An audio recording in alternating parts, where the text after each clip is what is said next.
ആരാധന ഇടമാണ് വടക്കേക്കാവ്. ഭക്തജനങ്ങൾ എപ്പോഴും പ്രധാനപ്പെട്ട വയത്തൂർ കാലിയാർ ക്ഷേത്രത്തിലേക്കും ധർമ്മശാസ്ത്ര ക്ഷേത്രത്തിലേക്കും എത്തുന്നതിന് മുമ്പേ ഈ ക്ഷേത്രത്തിൻ്റെ സന്നിധിയിൽ ഇതിൻ്റെ കവാടത്തിൽ നിന്ന് പ്രാർത്ഥിച്ചുകൊണ്ടാണ്, ഭഗവതിയെ പ്രാർത്ഥിച്ചുകൊണ്ടാണ് പ്രധാന ക്ഷേത്രങ്ങളിൽ ആരാധന നടത്താൻ എത്താറുള്ളത്.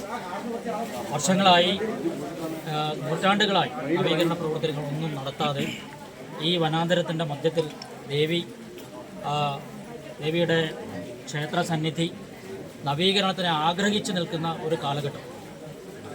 നമ്മുടെ പ്രധാന ക്ഷേത്രങ്ങളിലെ നവീകരണ പ്രവർത്തനങ്ങൾക്കൊക്കെ നാട്ടുകാർ പല രീതിയിൽ ആലോചിക്കുമ്പോഴും ഇത്തരത്തിലുള്ള പ്രവർത്തനങ്ങളൊന്നും തന്നെ സംഘടിപ്പിക്കുന്നതിന് വേണ്ടി പലരും മുന്നോട്ട് വന്നിട്ടും നടക്കാതെ ആരംഭത്തിന് വലിയ പ്രത്യാഘാതങ്ങളും പ്രതിബന്ധങ്ങളും ഉണ്ടാകുന്ന ഘട്ടത്തിലാണ് ഇവിടുത്തെ ഭക്തജനങ്ങൾ ഇതെന്താണ് കാരണം എന്ന് അന്വേഷിച്ചപ്പോൾ വിശ്വാസികളായ ആളുകൾക്കൊക്കെ മനസ്സിലായത് വടക്കേക്കാവ് ഭഗവതിയുടെ ഒരു വലിയ ദൈന്യത ഇവിടെയുണ്ട്.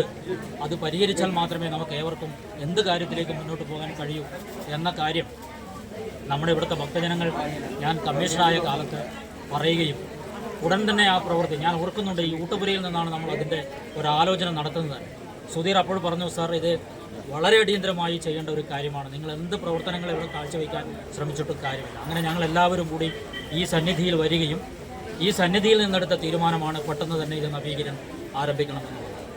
ഉടൻ തന്നെ അത് അങ്ങനെ പറഞ്ഞെങ്കിലും അത് എത്രത്തോളം മുന്നോട്ട് പോകുമെന്ന് എനിക്ക് പ്രതീക്ഷ ഉണ്ടായിരുന്നില്ല. പക്ഷേ ഒരാഴ്ചക്കകം അതുമായി ബന്ധപ്പെട്ടുള്ള തീരുമാനം എടുക്കുകയും ട്രസ്റ്റി ബോർഡ് എടുക്കുകയും കമ്മീഷണറോട് കത്തെഴുതി ആവശ്യപ്പെടുകയും ഉടൻ തന്നെ അനുമതി കൊടുക്കുകയും ചെയ്തു.